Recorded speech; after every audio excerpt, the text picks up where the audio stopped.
Sometimes, when luck is on your side, you find yourself in a place that feels like a fairy tale. Something you swore you'd only see in movies, or in a book that sat on your childhood's bookshelf, maybe next to Winnie the Pooh and Sleeping Beauty.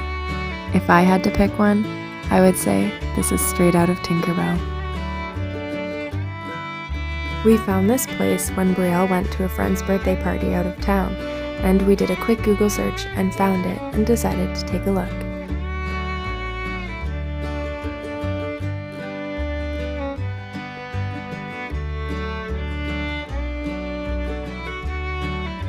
I think Matt would agree that this place made us feel like children again. Like we had just stumbled upon pages of a storybook we had forgotten we still believed in. How amazing is it that we have the choice every day to see the magic in it, even when we're old and gray? And I'd even bet that these fairy doors were made by someone old and gray still, but with the same kindred spirit they had always carried since their younger days, when their imagination and play had started. The difference between them and other people in the world is that they chose to never lose it, and better yet, they shared it with people like us who stumbled upon it.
It's the last day of school for Brielle, and we're outside waiting for the bus. Oh, okay, bird! Wow! Maybe a crow. Whoa, that is so cool. Wait, this is Raven.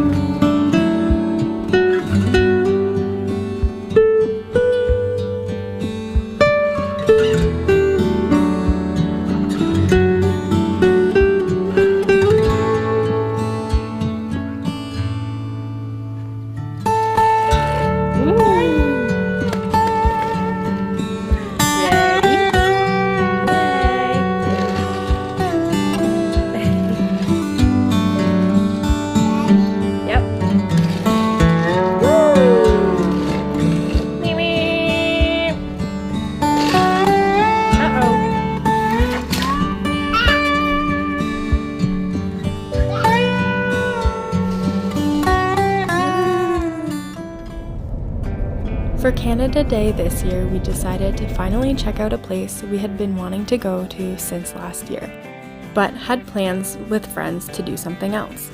This place is called Northern Lights Wildlife Society, located in Smithers, British Columbia, where they rescue, rehabilitate, and release injured and orphaned wildlife back into their natural habitats. The founders, Angelica and Peter Langen, who are actually former zookeepers from Germany, officially registered as a charitable nonprofit all the way back in 2002. This place houses British Columbia's only official grizzly bear rehabilitation program, accepting cubs and tracking them after release using GPS collars. To date, they've released over 36 grizzly bears and 650 black bears with a 95% success rate. They provide medical, ecological, and nutritional care, large natural enclosures with minimal human contact.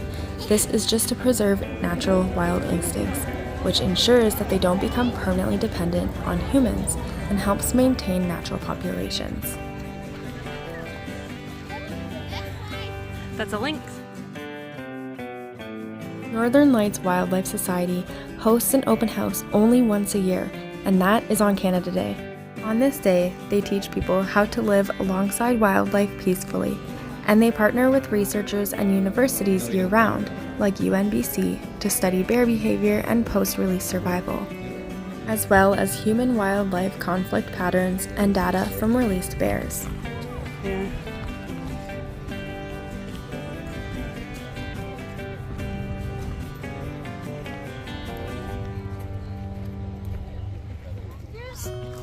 There's a breakfast meal. How are you liking it so far? Yeah.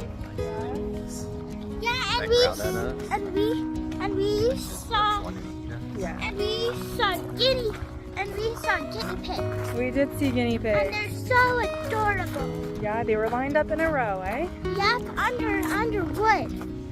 All of this research helps improve wildlife management practices across British Columbia and beyond. All of this helps inform better government policies for protecting wild species. By giving these animals a second chance at life back in their natural habitats, this keeps prey-predator relationships balanced, prevents local species from becoming endangered, and reduces the ecological impact of human activity, like logging and roads, by offsetting some of the harm done to wildlife. One thing I really loved about going to this place is there were signs everywhere educating the people and visitors who came about where these animals came from and what they went through and why they're there. My girls loved coming here and they thought it was a very fun adventure, and we loved that we supported such a great cause. And while I know I have a very, very small channel, I'm going to leave a link in my Dropbox below on where you can donate if you guys would like.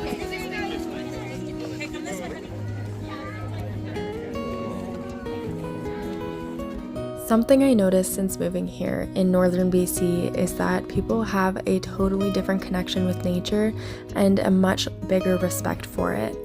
And while we live in such a small town, there was so many people here, and there were campers and RVs parked, and you can tell people came from really far away. There's a lot of small towns around us, and I noticed that they all kind of commute to each other and support one another. And this all just reminded me of exactly how important a good, strong community is and the positive impact that it could have. And that's it for this day. Now, time to head home for some much needed rest. Thank you so much for joining in today's video, and we'll see you in the next one.